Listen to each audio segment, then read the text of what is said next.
ஒரு ரெஸ்டாரண்ட்ல ஒரு பொண்ணு சூப்பர்வைசரா வேலை பார்த்துட்டு இருந்தா. அதே இடத்துல ஒரு வயசான பாட்டி வறுமையின் காரணமாக அங்க கிளீனரா வேலை பார்த்துட்டு இருந்தாங்க. அந்த பொண்ணு அந்த வயசான பாட்டிய கிளீனர்னு சொல்லி இலக்காரம் பண்ணுவா. அடிக்கடி தன்னோட வேலைகளையும் சேர்த்து செய்ய சொல்லுவா. மொத்தத்துல அவ ரொம்ப மோசமா ட்ரீட் பண்ணுவா.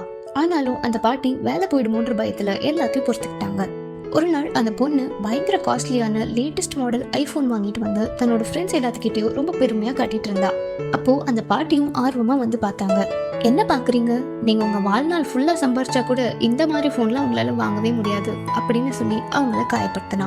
அந்த போன் வாங்கினதுல இருந்தே அவ எந்த வேலையும் செய்யல. எப்ப பாரு போன் பார்த்துட்டே தான் இருப்பா.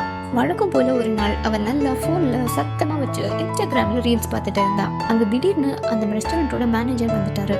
அப்போ பக்கத்துல வயசான பாட்டி கூட்டிட்டு இருந்தாங்க. டக்குன்னு அந்த பாட்டி கிட்ட இருந்த ப்ரூமை அவ வாங்கிக்கிட்டு அந்த பாட்டி கையில போன் கொடுத்துட்டா. அதை பார்த்த மேனேஜர் இவ்வளவு பிஸியான நேரத்துல அந்த பாட்டி போன் பாக்குறாங்கன்னு நினைச்சு அந்த பாட்டி கையில இருந்த போனை வாங்கி பக்கத்துல இருந்த சிங்க்ல தூக்கி போட்டுட்டாரு. அந்த பொண்ணு அப்படியே ஷாக் ஆகிட்டா. அவ ஆசையா வாங்கின போன் இப்போ தண்ணியில மிதந்துட்டு இருந்துச்சு.